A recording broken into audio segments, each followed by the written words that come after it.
As a volunteer in aged care, you play a key part in supporting older people.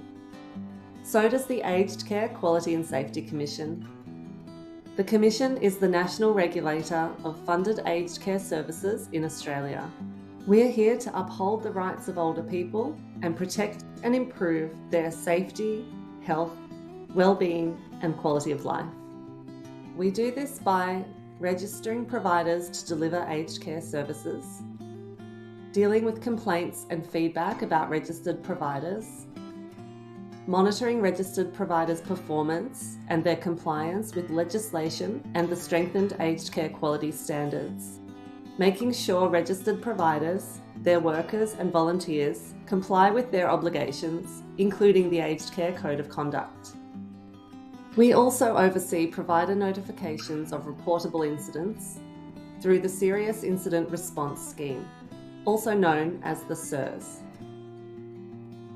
Providers must have an incident management system, manage and take reasonable steps to prevent incidents, not victimise or discriminate against anyone for raising an incident, notify the Commission of reportable incidents.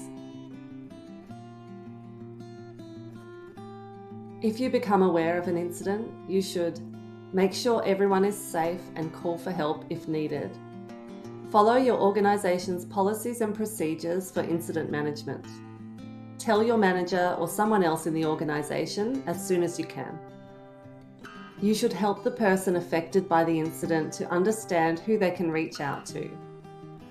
This might include a worker from your organisation, the Commission, language services, an advocacy service such as the Older Persons Advocacy Network.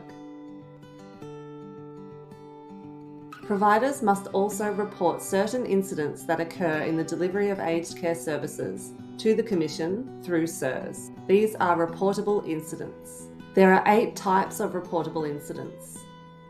Unreasonable use of force, like hitting, pushing, shoving, or rough handling.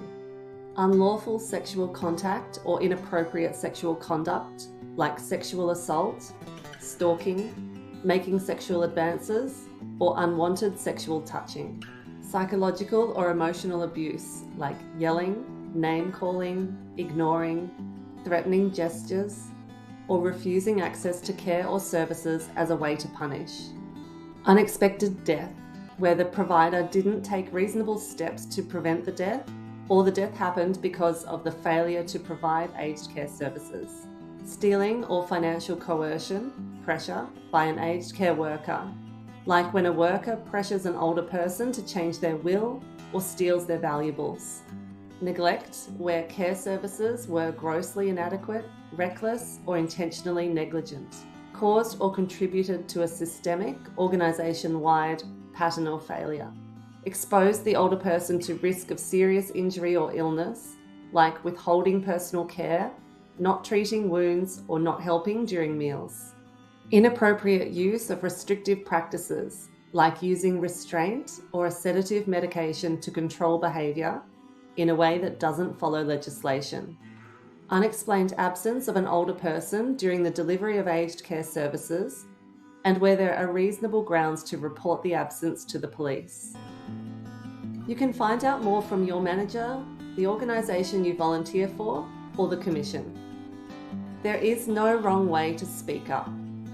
Everyone in aged care has the right to feel safe. Let's stay safe together.